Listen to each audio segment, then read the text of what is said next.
Ключи от нового автомобиля «Реанимобиля» вручили Амгинской центральной районной больнице в рамках национального проекта здравоохранения.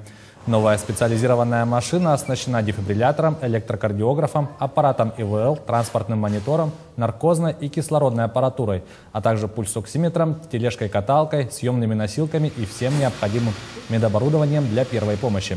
Одним из главных преимуществ «Реанимобиля» является его мобильность.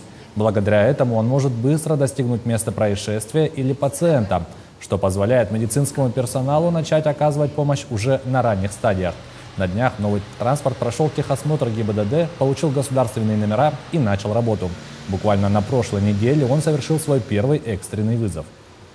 Отделение скорой медицинской помощи всего 5 бригад. Из них 4 бригады оснащены автомобилем класса В, именно «Реанимобиля». Скорая медицинская помощь в день принимает вызова более 25-30 вызовов ежедневно. Из них экстренных где-то составляет 15-20%.